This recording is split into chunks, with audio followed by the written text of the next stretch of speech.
Welcome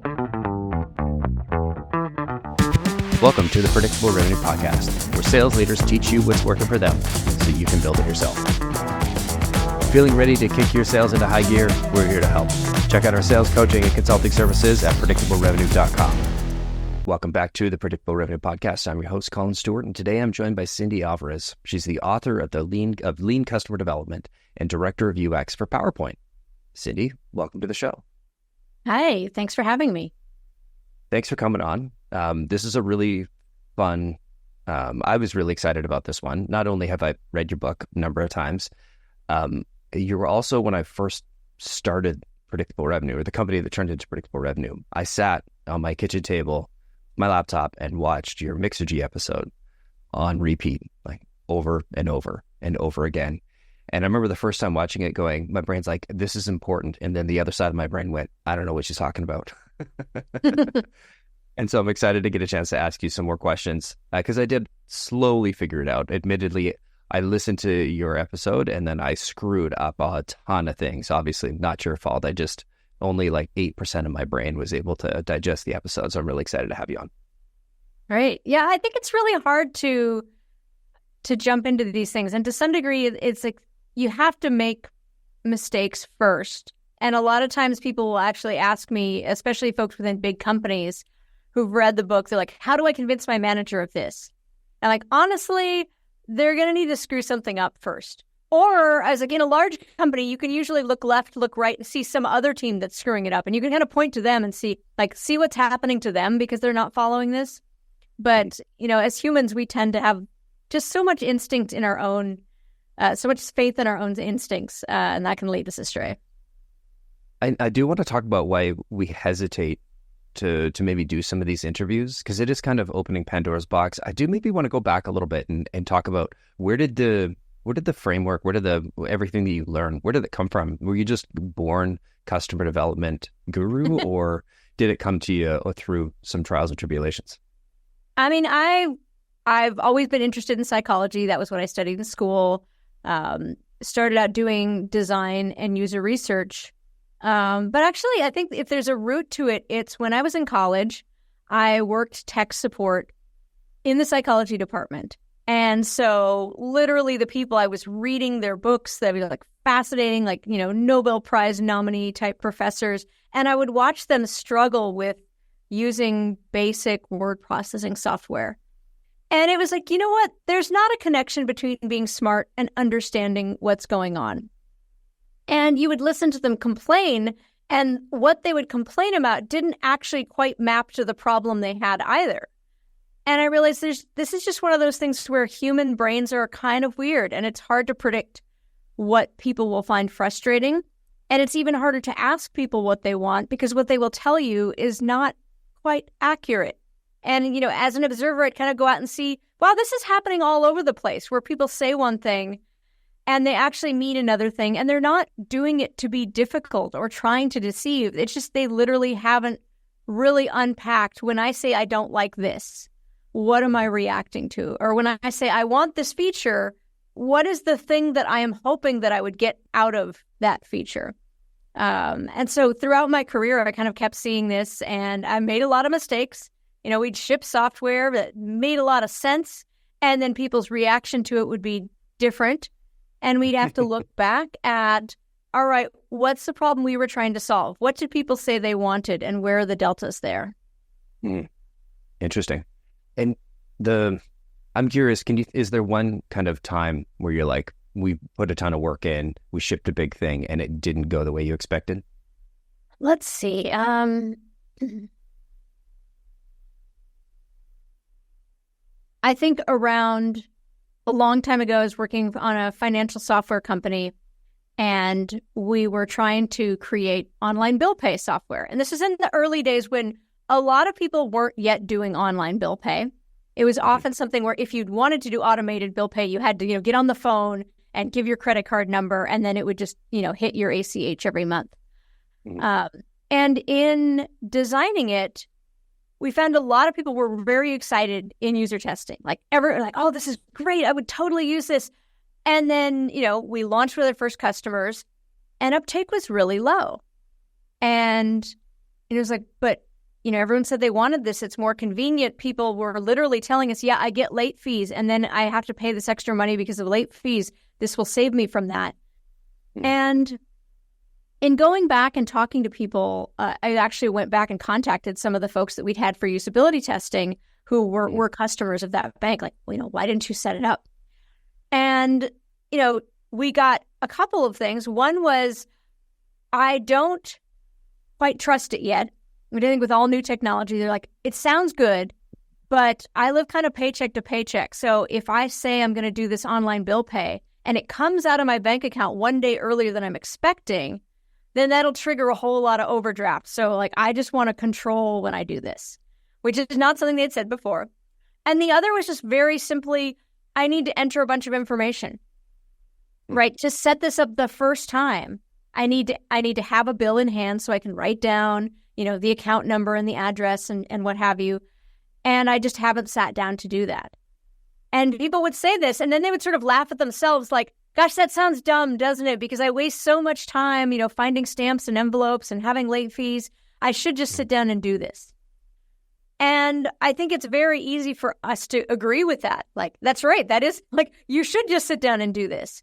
And once you kind of free yourself, this sort of Zen moment of, wait, they're not going to do this. Then you think about, well, how do I solve this problem? And so actually at that company, we had another fast follow product, which we literally called Bill Pay Account Accelerator. And it would go, you could enter your username and password, and it would go scrape all the data from your bill sites and put it into Bill Pay for you. And so, it took 2 minutes of which, you just had very minimal text entry, and then all your information was set up. And it worked tremendously well. Everyone who used it, they're like, oh, now I have, 8 of my 10 bills set up.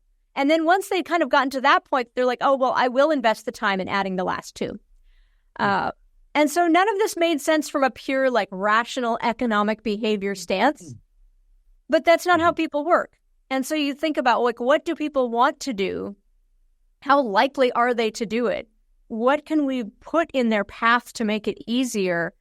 All of this stuff can honestly feel like a distraction from your product. Especially as a founder, as someone who works in startups, this is my product. This is the thing. I want to bring it to the world. I don't want to spend time thinking about how to motivate this person to, enter their information. But that is exactly what you have to do. Because if you don't, it's like you built a tremendous house and then didn't hand over the keys, right? So someone's standing outside wow, this is a beautiful house. Too bad I can't get in. And that's what happens to so many products, is that you lose 90% of people on your homepage, 90% of people download your app and don't get past that start screen because there's all of this motivation you have to get over. Interesting. So the big learning was it's not just about the core of the product. It's giving users the ability to get that, find that magic moment as quickly as possible. Yep. Very cool. One of the things I heard you mention earlier, and we've kind of talked about it before, is hesitation around doing more customer development interviews. Why do you think people hesitate? It sounds tremendously unnerving, right? It's you don't have a product. You don't have anything to sell this person. You don't have anything to offer this person. You may not even have a fully formed idea of what it is yet. It would be very comforting to go and spend a couple weeks whiteboarding and writing some code and being like, yes, okay, I have something. And instead, I'm basically asking you to, flounder into a conversation with someone you don't know and ask them a bunch of questions. And we all think that they're going to think that we're dumb.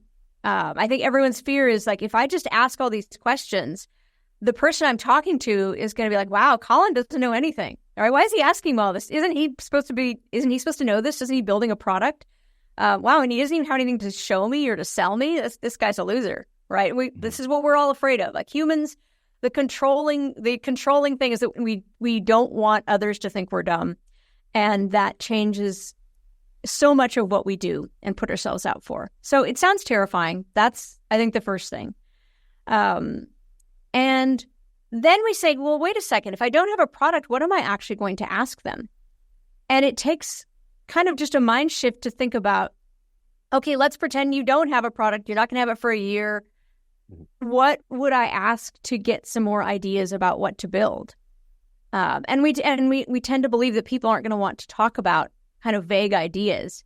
But if they are problems, we love as humans talking about our problems. We love venting. We love asking for advice. And you, by asking, actually come across as helpful. But that's not something that people believe until they have experienced it. And I think for most people who I've worked with or who've worked in places that have a customer development culture or in an accelerator that practices this, I really think everyone doesn't think it will work and thinks it will go terribly until their first interview or two.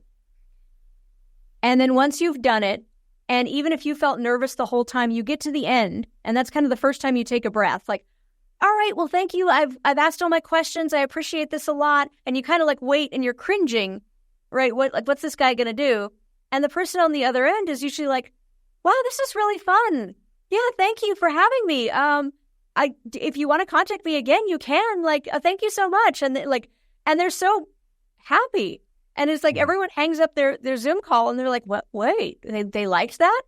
Mm-hmm. And I cannot convince people that that's what will happen, but you will see it.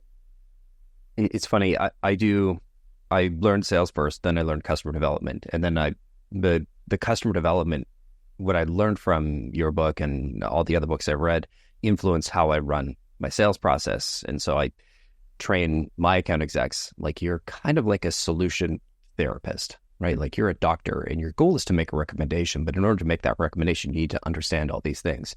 And it's amazing that the shift in the conversation from I have to sell you something to like, hey, I'm just going to ask you some questions to see if we can kind of diagnose this together and see if it makes sense to kind of move forward. And, to anybody who's listening who hasn't done a customer development interview or has done some and they're afraid, my experience was the same as yours. People thanked me. They were like, wow, it was really great to vent about this. I was like, really? You just gave me an hour and a half of your time. Like you charge $1,000 an hour. Like how are you giving me all this time for free? Because people just liked to vent. And hopefully to make progress on it eventually, I guess. Yeah, I think to some degree, like we all want to get credit for the little things that we do that are kind of unthanked in our job. So if you're someone, struggling with sending out, you're sending out a mailing list and you're dealing with mailing list software and, you're merging in all the addresses and you're making sure everything reads correctly. And the whole process is very stressful. And you do this and you've done this week after week and, you haven't screwed up anything. And no one in your job is going to come to you and be like, wow, good job. Like you did a great job with that mail merge. But it's a thing that you do every time and you don't get thanked for it. You get no credit for it. If you're running user interviews and you deal with, weird people or people who don't show up, like no one says, wow, like good job. And I think to some degree, it's recognition. What you're actually doing is saying like, I see you, I see what you're doing, that you're going through these struggles. You're trying to get to this end. There's all these obstacles in your path. And it's a kudos of a kind that you don't tend to get in your normal life. It's funny. One of my first jobs was running the mail merge, like actual mail and like making sure everything was getting in. I was that guy. And it's terrifying. I used to hold my breath every time I would send out a mass mail. I'd just be like, oh, please don't say dear, colon question mark recipient. My first name. Yeah. Like, oh no. Yeah. When I started PR, I was using a tool called Yet Another Mail Merge, and it's like a Google Sheets add-in.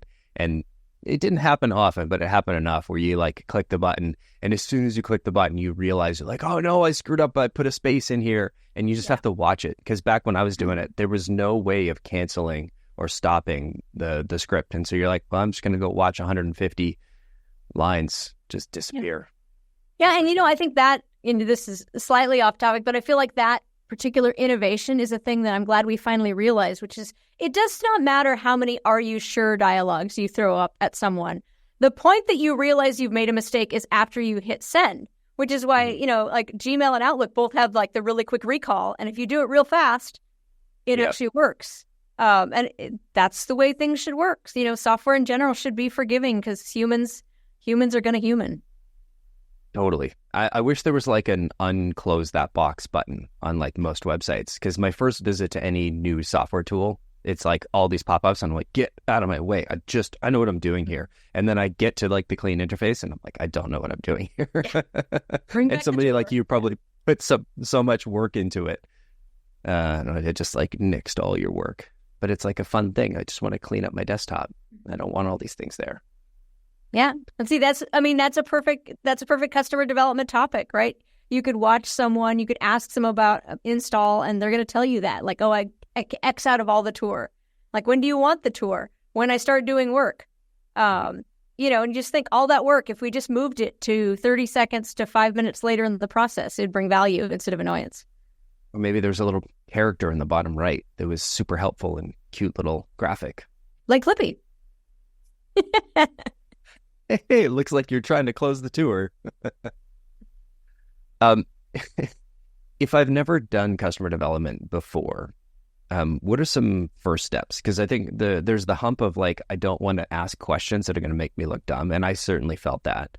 I think the thing I screwed up the biggest when I first started was I thought I was an expert. I had spent 10 years in CRM, or not in CRM. I'd spent 10 years in sales. I was the geeky kid in every company I worked for because I knew how to automate a mail merge and copy paste stuff from Stack Overflow. And so I'd been involved in every CRM project. And so I came into this thinking I was an expert in CRM. And I definitely wasn't, but I thought I was. And I had this idea that I wanted to build. And I thought, I'm going to use Cindy's book and I'm going to do customer development. But I came in with that idea, I think, a little bit too strongly. And so if we could go back in time 12 years, what would you tell idiot Colin from 12 years ago to do differently? So I would say, first of all, whether you believe it or not, you should start off your interviews by saying, I'm just trying to learn. Anything you have to tell me will be interesting. Every person's experience is unique. So whatever you tell me, I'm going to learn something from. Because that will signal to the user that they really can, the person on the other end, that they really can tell you things. And hopefully you can, resist the urge to talk and to say, like, I know, or have you tried? And I've had people who literally will put their hand over their mouth or sit on their hands or just like do something so that you will not interrupt. The other thing I really recommend is people doing them in pairs, because I find that having a second person, that person can help give you the eye or kick you under the table when you're doing that. Or especially if you have someone who's less of an expert, they will ask the dumb question that actually gets that person talking. So when I started at Yammer, we would have engineers sit in on interviews, and we said, look, you can note take, because it's really helpful if we have someone take notes. You don't have to ask anything. You can just sit there. We won't have a camera on you. Just be in the room. And what we found is that the presence of that other person made it easier for me to remember what I was supposed to do, and for people on my team for whom this was newer as well. And then surprisingly, folks who were like, I'm not going to ask a question, would be sitting in the corner kind of like raising a hand like, can I ask a question? And then they would be as non-experts, as people who were definitely not comfortable being a user interviewer. They would approach it with the kind of humility that everyone should, which is, hey, I'm just taking notes here, but I was wondering, I hope this isn't a dumb question. I was wondering, how do you do? And they would ask the question, and the person would be like, oh, well, let me tell you. And just, you'd see this, like, I can lay out the whole story for you. And it was often that obvious question that kicked things off. Mm-hmm. So it's, I think if you bring to it a beginner's mindset, like pretend that you are the new person, or bring in a new person, right? Mm-hmm. Someone who literally doesn't know, and bring in the intern, because they will ask questions that you think, well, it's really obvious, but it's not. It never is. Mm-hmm. I brought my CTO in on a bunch of these, and he was the exact same way. Like this, he's just going to sit there and not enjoy it. And the first one, it took him a while to warm up, but then it was the same experience. After a while, he was asking all these questions, and suddenly he was super engaged. And now I had a partner in crime to do these with, which is really great. I'm curious on where you set the aperture for the interview. When I first started, I think the first 5 or 10 I had like a document with some screenshots that I'd mocked up in probably Paint. Yep. And copy pasted stuff, and I said, "Hey, this is what we're thinking of building. What do you think?" Yeah. This is let's pretend It's everyone's instinct. Don't feel bad. Like everyone wants to do this. They're like, "Here's a prototype. What do you think?" Shame. It feels Shame. like that's what you should lead with, right? Yeah. Where should I lead with? Like, where should I start? Because like I was trying to validate a new problem space, but I came at it with a very narrow focus of like, hey, look at this thing, look at our solution. So I think of like, how could you abstract up a level? And the reason that's important is because, one, your solution hypothesis might be completely wrong. And if you start too narrow, a lot of people will just take themselves out of the flow. They'll say, oh, I don't think you really want to talk to me. I just do this other thing. That might be entirely relevant. The other thing is that people generally want to be polite. And so once you've shown them something, now they're trying to shape their worldview to, oh, well, here's how maybe I could use this. And you're missing all of the, here is my problem. Mm-hmm. So if, for example, let's say you were, go back in time 10 years or whatever, and you were thinking about Instacart, and you're trying to ask people about, would you like an online shopper to shop for you? And I think if you were to say, how would you feel about having a person who did your shopping for you? You would get a lot of people who said, oh, I'm not comfortable with that. Like I'm really picky. I have allergies. I like to feel my fruit, etc. I'm a no-go. And so you wouldn't learn anything from them. And then you'd get people who might think about well, how would the scheduling and the logistics and the details. But what you might not understand is why would someone use this? Are there certain circumstances? And so if you're to say tell me about how you do your grocery shopping. And a person might kind of react with surprise, well, what do you mean? And well, how do you keep food in your house? And they say, oh, well. That's very high level. Right, that's pretty high level, right? But where they're going to go with it is the thing that's the biggest problem. And you can steer them. If they immediately jump to, oh, it's a Friday night, there's no food in the house, we'll order in. And you're not interested in that, then you could be well, generally, right? I mean, I assume you're not ordering all the time. If you are, no problem. But, you open the refrigerator, there's stuff in it. How does it get in there? How do you think about what needs to happen? And usually at that point, people might talk about how they keep shopping lists. They might talk about where do they find time? I pick up groceries on the way home from work. They might talk about which specific stores they need to go to. They might talk about how do they know when they're running low on things. These are all interesting problems that might go in different directions. And as you hear them talk about something that sounds particularly interesting to them, it's usually good to dig in on, okay, it sounds like that's really frustrating. Let's hear more about that. But what you tend to learn is that the solution has a lot of different options. So if someone is doing, say, Instacart because they broke their arm and they can't carry groceries, that's a point in time problem, but it's really about the logistics of carrying this stuff from point A to point B. You might get another person who doesn't want to do the shopping because they have little kids and bringing the kids into the store is a hassle. They have plenty of time, but it's just literally they have little people pulling things off shelves. And that's something where maybe curbside pickup is actually a better solution for that person than an Instacart, especially if, cost is an issue and maybe you can charge less for that. You might get someone who's, wants suggestions of what to eat. I don't actually want to think about what to eat. I just want food to show up. That's another problem altogether. And so if you start at that high level, people are going to hone in on this is the thing that matters most to me. And that's important because if what matters most to this person is really not aligned with your direction, you can just make the interview shorter. If you show them a prototype, they're going to say, okay, here's how I might use it. But if you say, how do you do this? And they're like, I really don't do that. Then you can be gracious and say okay, great. I'm wondering if you have any friends or family who I could talk to that might have this problem, but I don't want to waste your time. And, thank you so much. Have a nice day, basically. Right on. So when let's say I'm very, very new coming into this I heard you say kind of thinking about your solution space. But we want to come in and start the interview in the problem space and Sure. talking about the problem. and not coming up with any hypotheses around how do we solve it, because there will be multiple paths. Absolutely. Yeah. And just kind of saying like, how do you do this, or what do you find frustrating about this? That can give you those paths. Okay, like these are things that are interesting. And I imagine as you get deeper down on the startup journey, like when you were at Yammer, you're probably quite a bit farther down the problem space kind of rabbit hole. I imagine you're getting fairly narrow. Exactly. We had a product, people were using it, and so our questions tended to be more around, how could we get you to use this more? Or what is this way in which, we're a communication tool for work?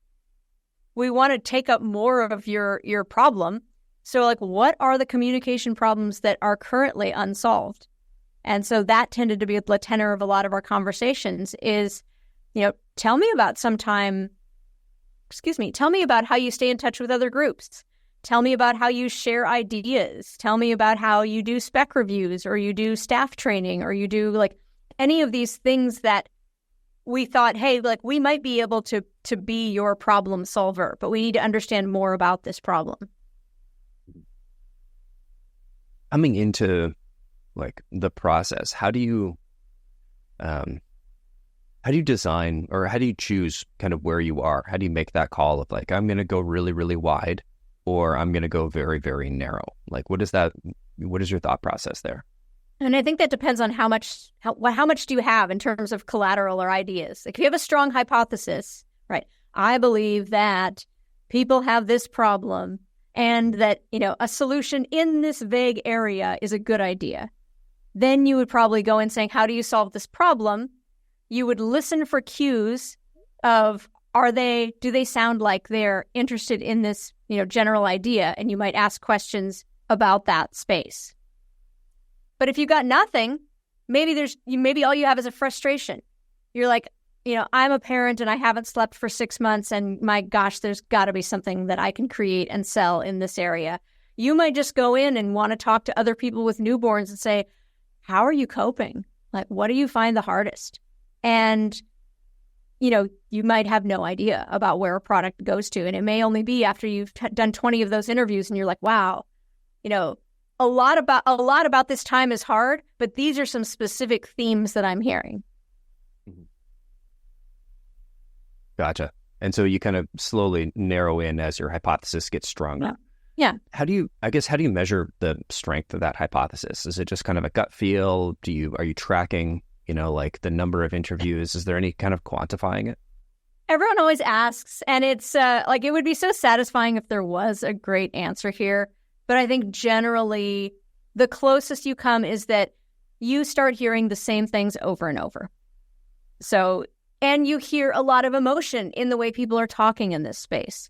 So when people start talking about this problem or this solution area, you hear them, they're getting excited, like, oh, yeah, that would be great.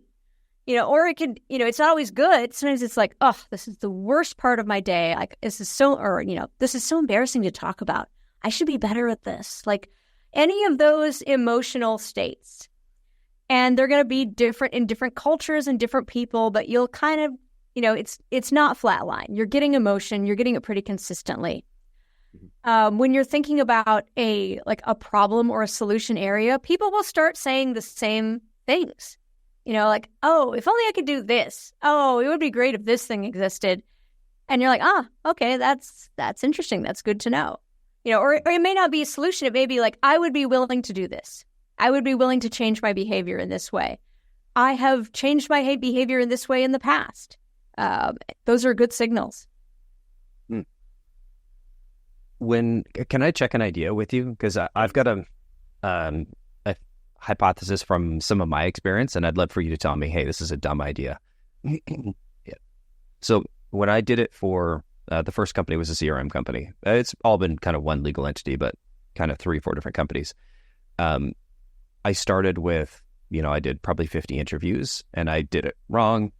And I remember the switch when I went from Voltage, which was the CRM, to Carb, which was the sales engagement tool. It was kind of the same insight, but just I went much broader with the, how I started. And I started asking about people, people's pain and struggle in the sales development space. And then I got into the workflow automation. So we eventually got to the same, roughly the same place. But the hypothesis was that, or the thing I noticed was that when I was doing my interviews, the pain that people were talking about was so strong that partway through the interview, they were stopping me and saying, "Hey, are you working on this?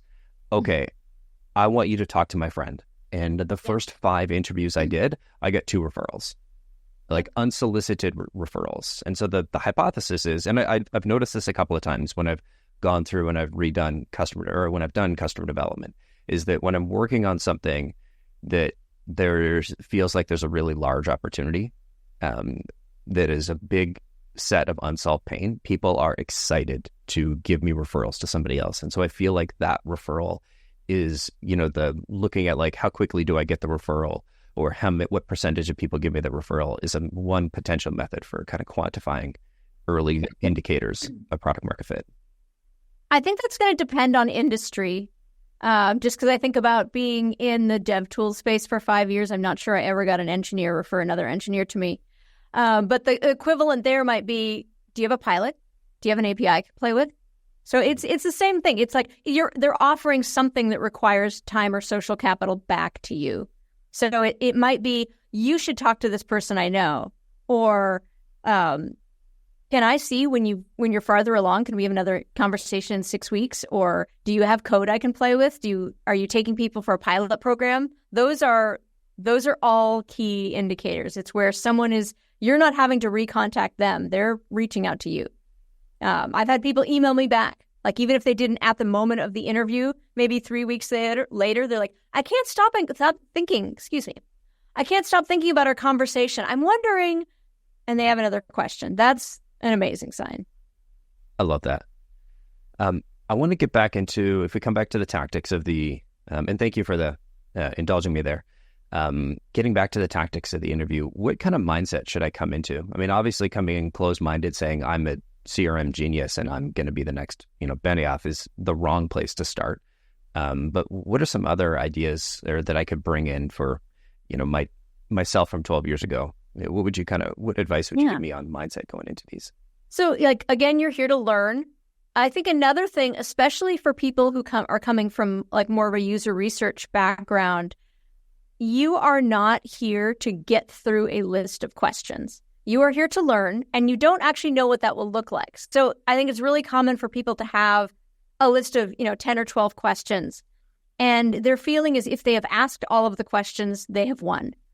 And so how that manifests is you'll hear someone ask a question, the person on the other end is answering, they're engaged, they're talking, they're giving a lot of detail, and the interviewer is like, "Okay, let me get to my next question." You're like, "Whoa, no. They could have gone on question 2 for another 20 minutes, and you probably wanted them to."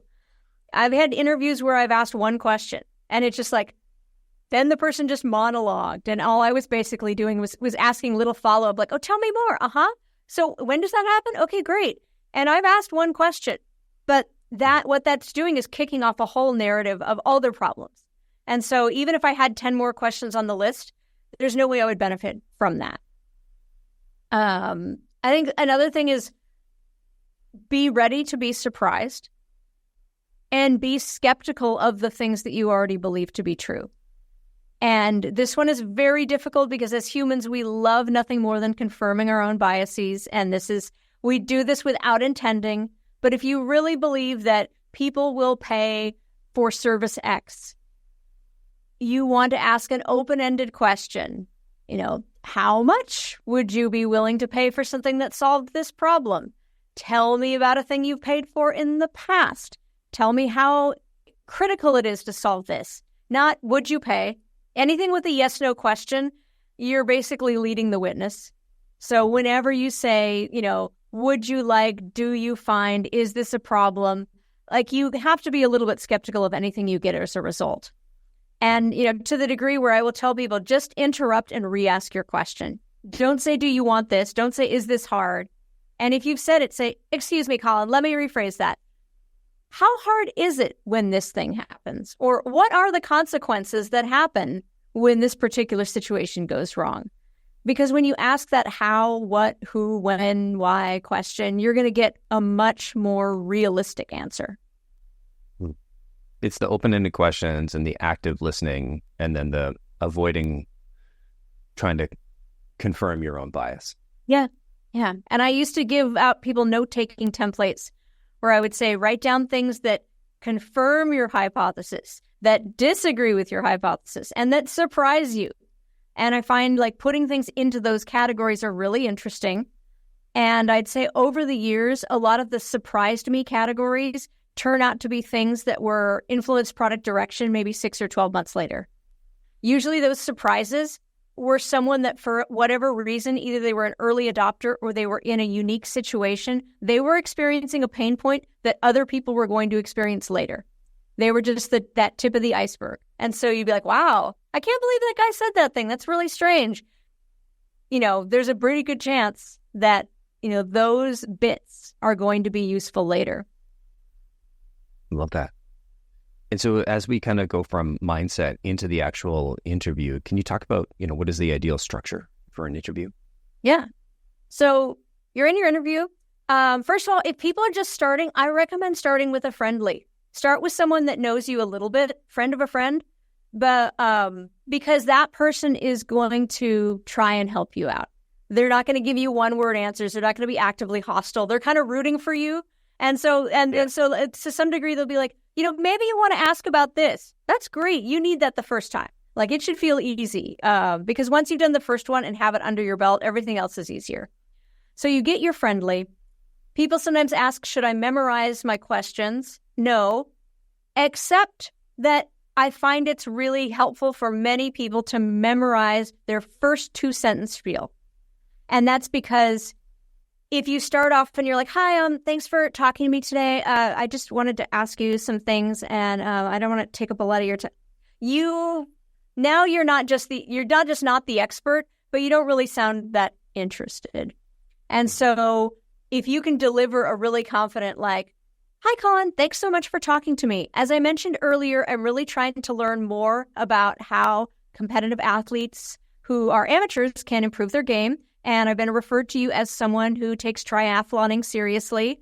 I'm talking to a bunch of people, just trying to learn about their experiences. So anything you tell me will be interesting.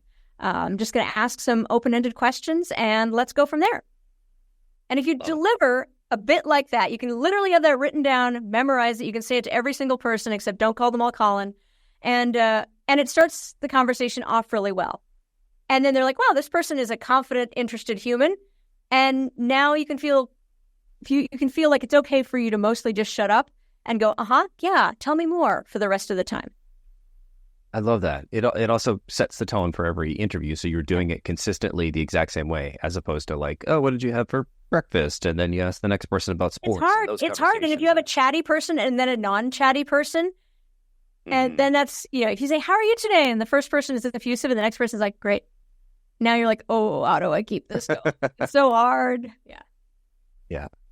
Okay, so we got the intro spiel and then list of questions. We just kind of tick them off, checkbox style. Tell me about how you do whatever the thing is. Tell me about how you go shopping. Tell me about how you handle your code base. Tell me about how you learn what your customers want. Tell me about how you deal with your newborn kid who's not sleeping. Whatever the thing is. And they'll start, and most people will give you a really short answer. And that's where you just kind of go, and you wait a few seconds. Because what people are doing is looking to see if you're really interested in a long answer. It's the same way if you ask an acquaintance on the street, how have you been? And they're like, great. If you're just like, okay, it was nice seeing you, then they know like that was all you wanted.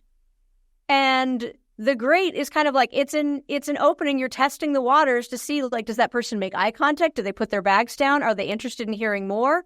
Because again, we don't want to look dumb. We don't want to feel dumb. And so I'm not going to tell you that my cat died if you were just like, I was going to wave and keep going. So they'll say, oh, this is what I do. Oh, well, and then I do this thing, and they'll usually keep going. If they really don't, you can be like, oh, tell me more. Tell me more is always safe if you have no idea what to say. If they said something that you have no idea why they said it, you have no idea what they're talking about, you completely disagree, you think what they just said is inaccurate, doesn't matter. Tell me more works for every situation. And they'll keep going, and usually they'll explain, and it'll all start to make sense. Do you come in with, like, I know you've got your questions. Do you have like a sequence of like really, really high level questions kind of narrowing down, or is it just kind of, we're here to explore? I mean, tell me more is usually, tell me about how you is almost always the starter. If people talk about a pain point, I might say something about, walk me through the last time this thing happened, what happened afterwards as a result. If people bring up a problem, I'll often ask about severity and or frequency. So I might say, in the last 6 months, how often did that happen? When that happened, how much time did it take to get things back to normal? And so what I'm really assessing is maybe, people have recency bias. So if a terrible thing happened, but it's only happened once, and they don't have any reason to think it's going to happen again, then that may not be a problem you're solving for. Or maybe a thing happened, and in the last 6 months, well, it happened 0 times. This thing happened 8 months ago. Well, how long did it take to recover? Oh, it took us weeks. Okay, well, that's really severe. That's worth dealing with.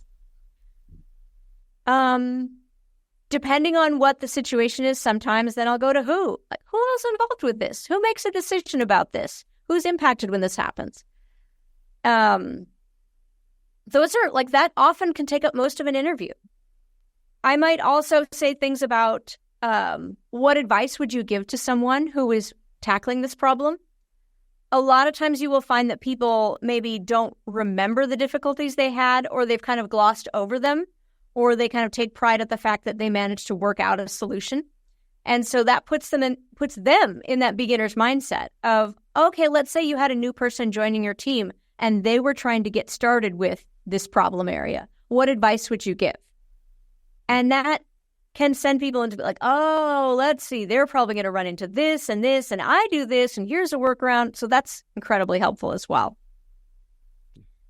Otherwise, I think most of my time is really just tell me more.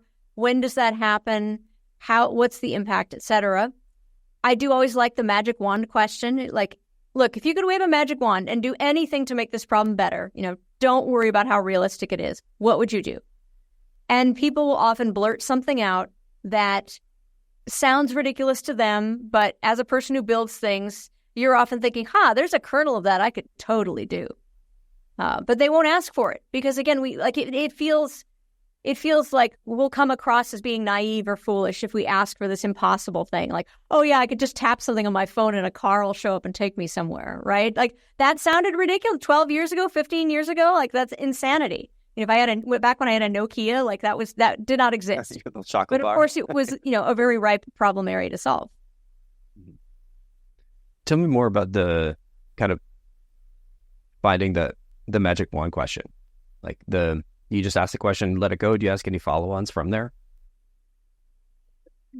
Sometimes I will ask if they haven't expressed it already. I'm like, wow, that is a great idea. Like, if you had that today, what would it allow you to do? What would you do differently? And that one, you've talked about the difference between startups and big companies. That's a phenomenal tool in large companies. Or if you have an existing product. If you have an existing product, the majority of your customer interactions are going to be them coming to you asking for features. And when they have that intent to ask for a feature, it's actually very hard to redirect them into a customer development interview. You're like, hey, great, I know you want things, I know you have things you want to put on the backlog, but can I talk to you about this problem? They're like, no, I want my features. And so it's a redirection. You say, great. So it sounds like you're right. We don't do this today. It sounds like you'd like support for, adding this style of database and slicing your data in this way. That's really interesting. I'm curious, if we had it today, what would it allow you to do? And wait and see what you get out of that. Because some people have a very clear vision of, if I could get this data, I could clearly make the case to my CTO that we need to invest here. I could see that, we were going to have a downfall here and react accordingly. It would make this particular 2-hour quarterly meeting, which is a nightmare, much smoother. Like, they've got a plan. A lot of people's feature requests actually boil down to it would be nice to have, or I heard that your competitor has it. And that doesn't mean that it's not important, but it might not be, honestly. If the driving reason for a feature request is, I heard your competitor had it, you might be able to hang out and see, like, is that valuable? Are your competitors' customers getting value out of that thing? Or is it, was it just some, PM's pipe dream idea? And so that, like, what would you do with it? And then sometimes people what they would do with it doesn't follow. That's actually really common as well. If I had this feature, I could do X. And you're thinking, I don't think that feature would let you do X. But, this is not the time. You don't say that. You're poker face. You're like, okay, great. So it sounds like being able to do X is really important. What would that allow? If you could do X, how would that make your life better?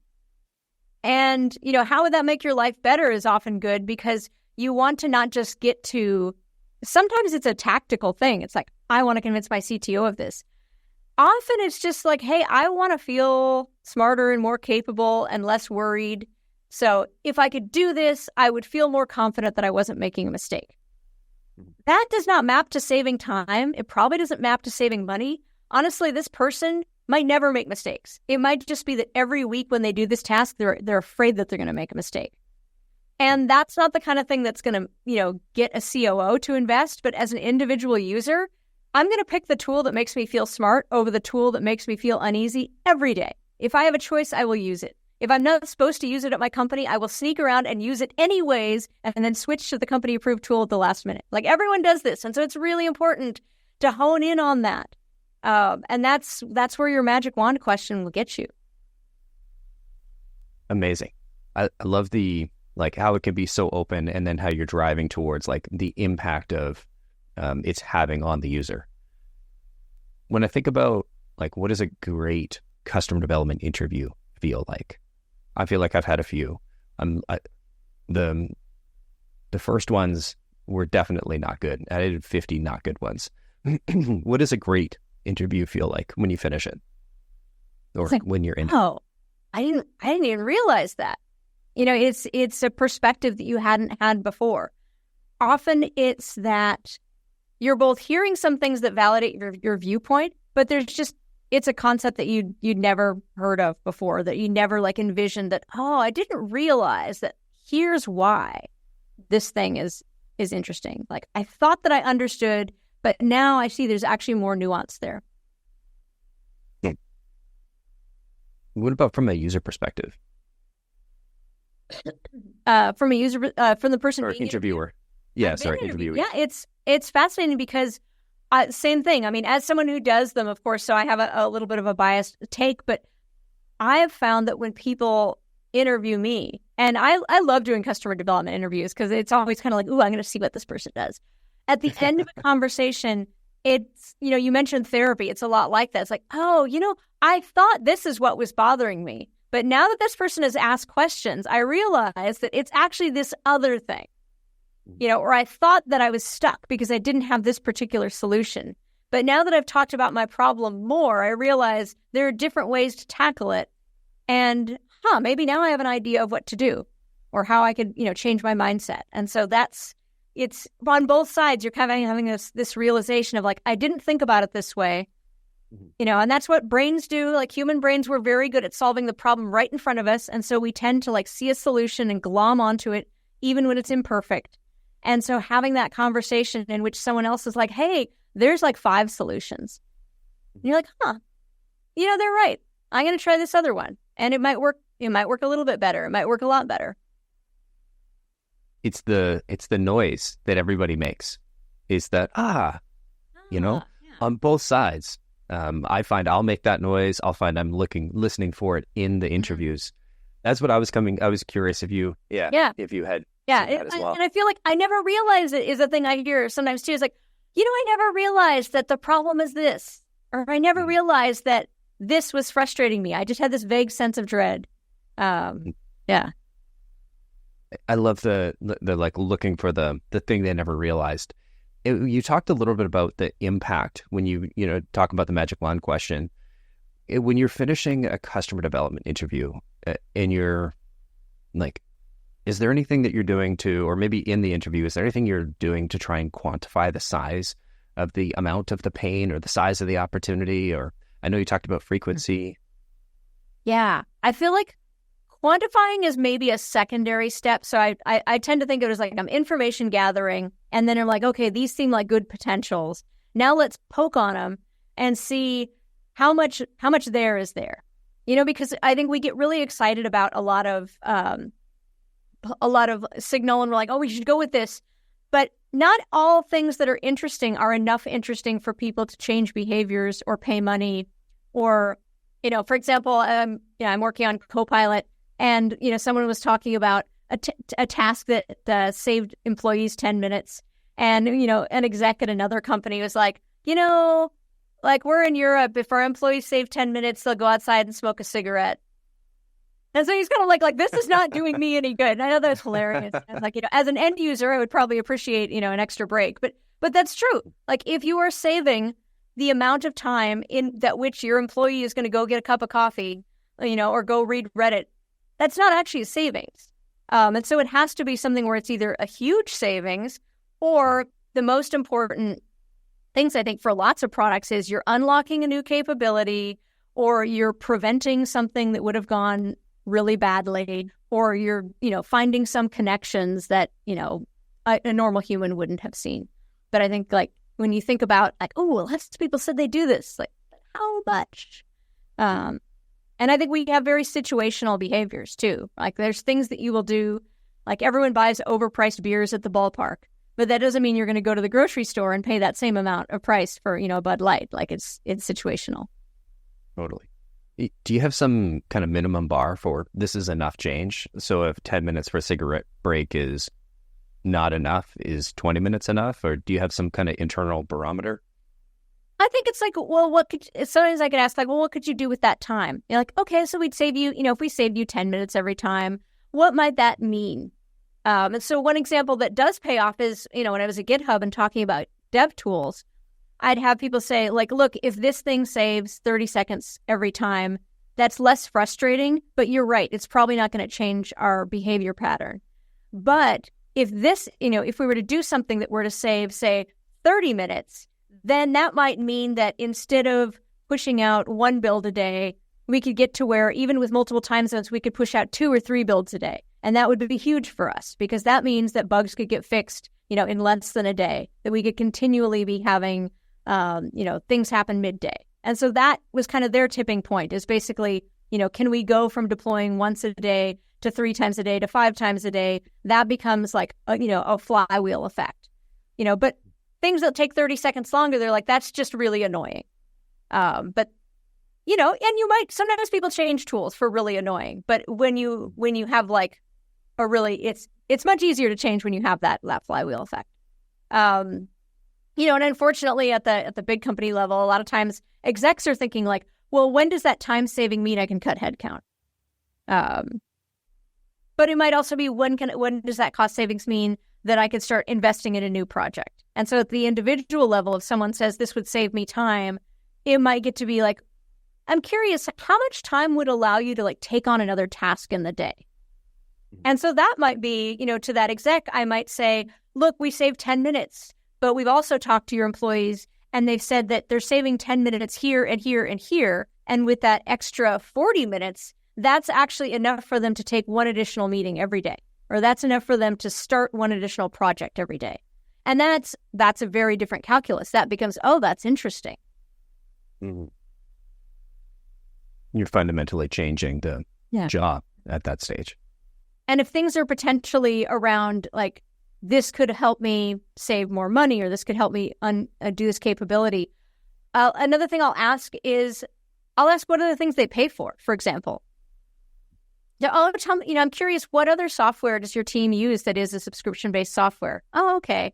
And try and gauge the sense of, like, how would you compare the goodness of this solution to a thing that you're already using? So if someone's like, this would be as valuable as Salesforce, then you can kind of be like, okay, like, I know what people pay for Salesforce. I know this person's company is paying that. So that doesn't mean that they will pay it for your solution, but it means that there's a general sense of equivalency there. Like they've shown that they pay money for good software. It feels like it's equivalent to this. And so that's another way of kind of getting at the value. I mean, I feel like anyone who knows about pricing is like, pricing is so hard. And it is. And like, I don't think you can ask what people will pay for a thing because, again, it's situational. And it's, if you ask me to like, even something like buy an upgrade for a dumb iPhone game, like I'm not going to do it. And then I'm, sitting on a plane getting ready for takeoff, and I'm like, oh yeah, I'm going to get those extra credits right now. Take my $4, right? Because at this moment in time, I'm like, I have a long flight. I'm going to use this. We've all bought the overpriced beer. You have a reorg. Things happen all the time. So asking that is not going to be that useful. But if you find out that someone's like, hey, this product, I think this could be as valuable as Salesforce, that's a really great sign. If you're like, hey, this product could be as valuable as Gmail, that's, even though I rely on my Gmail, it's like I'm also not paying for it. So that's tricky territory to be in. And you maybe have to kind of figure out, like, so when you say that, do you mean it's a thing that you would use and not pay for? Because this is important to me. I mean, also, to defend Gmail, it's probably the only SaaS tool I've had for 20 years, something like that. Yeah. I had like a beta invite to Gmail. I remember those days. You had to you had feel for those. Scour the internet, all your friends. I totally rely on it. At the same time, like when I was at Kissmetrics, we would ask people about analytics tools, and a lot of people were like, oh yeah, I use Google Analytics. I'm like, do you use any other tools? No. And I'm like, all right, well, this person's not a customer. Right. We talked to lots of startups, and it's like Google Analytics does a lot of stuff. Also, it's free. And if you're getting value, even if it's not a whole lot of value out of it, you've got a thing that's free that you're getting some value out of. That makes it very difficult for you to say, I'm going to buy another tool that I have to pay for, even if it's better. We all like free stuff. So it was really like the people who said, we use Google Analytics and it's useless. We use Google Analytics and it's not working for us. And then, then my next question might be like, well, what software are you paying for? And literally people who were paying for anything else, doesn't even matter if it was a cheap thing. If they were putting down their credit card for anything, that was a dramatic increase of chance that they would buy our thing. Now, most people's customers aren't startups, so it's like if you're selling to enterprise companies, of course they pay for lots of things. But I've given similar advice to when I've met entrepreneurs who are working on software for user researchers or UX designers. And I say, there's not a lot of tools that those teams pay for. So that doesn't mean you can't find a solution, but it just means there's not a lot of budget for those teams. So, we pay for Figma and that's it. So if you're not Figma, we're probably not going to pay for you. Sorry. That means the bar is very, very high. Versus I think like engineering tool budgets tend to be much higher. PM tool budgets tend to be really low. So it's like you think about all of those factors of, where are you getting value? Where are you willing to invest money or effort or training or time to get value? Interesting. So it's not just spending money on a tool. It could be, how are you spending? Like, are you spending any money to solve any money anywhere else to solve this problem? Any money or like I said, any time, right? If you're someone you're interested in learning a language and you're already spending 20 minutes a day on Duolingo, it's like, okay, well, you have put in investment. That person is much more likely to continue than someone's like, oh, I've always meant to learn German. You're like, what have you done about it? And like, nothing. I mean, they're going to keep pushing. Yeah. I'm curious about at the Kissmetrics example. When you started to see them, like when you were in an interview, the people that you knew weren't going to buy would say, I'm using Google. The people that you thought were going to buy were using something else. I'm curious, what were they using, and like what were kind of the signals? And I have a follow-on question, but I'm kind of curious if we kind of park it at Kissmetrics for a minute. Gosh, I'm struggling to even remember. That's a long time ago. Yeah, sorry. I mean, there was a big panel, but that came out a little bit later. I didn't even really remember. But it was important that they were spending. They were buying something. Like they had some sort of paid account for something. Back then GitHub you had to pay for. So even that was like, okay, well, you're paying something. Mm-hmm. You're investing some money to solve it.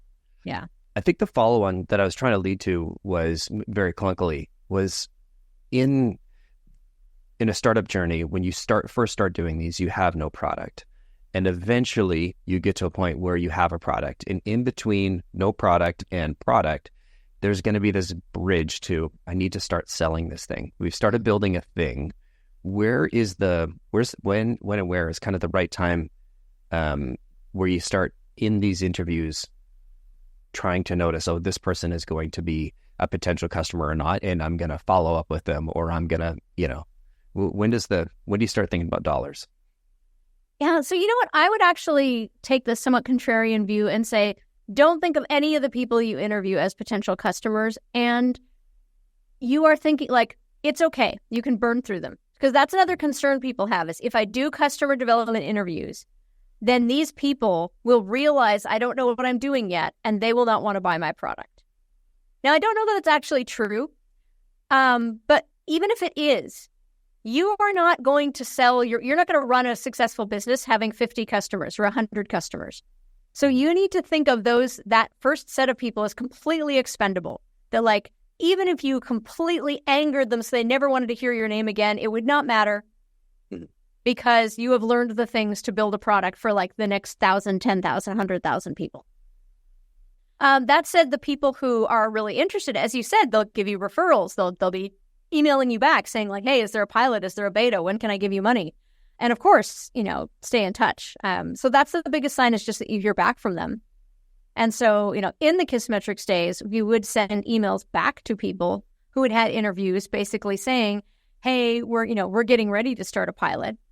Do you want to be on the mailing list? Do you want to fill out a survey, of 10 questions? And then we'll put you further higher up on the mailing list. It was basically like, we're going to ask you for something. It's probably going to be time-based. And that's a good signal. But I think, worrying about how am I going to get money out of these people is like, don't worry about that. Fair enough. It seems like the pressure of these are going to be my first customers might be kind of too much to. It stresses people out. Yeah. And it's like, if they are going to be your first customers, like they'll let you know, they will email you back, they will text you back. And so then that's fine, of course. And at that point, it's a different relationship when someone enters into that, hey, I want to be one of your first pilot customers. I want to be in on the closed beta. Like everyone opts into that knowing that they're going to get a kind of janky experience. But it's part of being an early adopter. It's like, I have this problem. I'm really motivated to solve it. It's okay that I might use it and then it goes down for 24 hours. Like it's all right because it's new and like when it's good, it'll be super good. But yeah, that's. Fair enough. My experience was I didn't have a choice. I interviewed more than 5 people, but the first 5 people, they were like, we're in. I'm like, I don't have an in. I don't have anything you can be in. They're like, we're buying it. Oh. Yeah.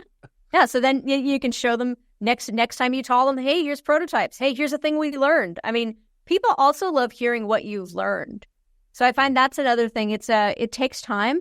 But whenever I've had the time to close the loop and kind of send out a mass mail to the 20 people and be like, hi, all of you, thanks so much for talking to me. I just wanted to follow up and share, here's what I learned. Like many of you have this problem. Many of you have used this thing. Based on that, we're interested in pursuing this. People love that. It's like, it's so gratifying to know that other people share your problem and that, again, it's that validation. It's not just me. Oh, thank goodness. Tell me more about that email. What goes into that? Yeah, it's basically what I said. It's like, hi, everyone. Thanks for taking the time to talk to me. I wanted to share some patterns of what I've heard. A bunch of you have problem A, B, C. Some of you solve this by A, B. A number of you wished that this thing would happen. And then occasionally, if there's been like a particularly loud or high emotion problem that I'm not solving, I'll also say that, like, hey, I talked to a couple of you who are really interested in X thing. It doesn't really align with our product vision, but it is super interesting. And if I know anyone who's working on that space, I will definitely send them your way. And then, thanks again. Stay in touch, Cindy. Like, and I'll probably also put in like, if you know anyone else I should talk to, send them my way. From your experience, what kind of responses do you get from that? I tend to get about 10% of people, 20 people, maybe 2 people respond and be like, "Ooh, thanks for letting me know," or "Hey, I had another question." So, but then other people, like everyone reads them as far as I can tell, because later on, if I interact with people, they bring it up. So I think it's people like reading about themselves. So even if it doesn't map to an immediate benefit, I think they like you more and are willing to respond when you send things out more often. Right on. I really appreciate your time. And we've had kind of like a customer development interview. We had many, many more questions than we had time to get to. And I could absolutely keep you here for 3 hours, but that feels a little bit selfish at this stage. So I wanted to thank you for coming on and sharing. I did want to land with kind of what's changed since you wrote your last book. Very little. I think the main thing is what we're doing right now. We're both staring at each other on Zoom. And I specifically said in the book that video interviewing makes a lot of people nervous. And so at the time that I was writing, about 10 years ago now, I mostly was doing interviews on the phone or in person. And it's been a long time since I've done either of those. I mean, with COVID, everyone got used to Zoom. So now the expectation is that you will do physical interviews.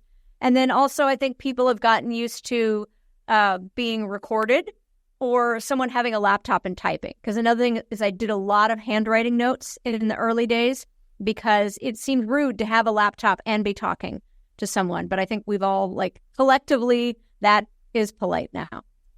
But otherwise, almost nothing. I think, if anything, the practice has become more normalized. So the chances of someone being like, I've never done this before are a lot lower. But yeah, it's like anything else. It's, the world changes, but humans never change is the thing.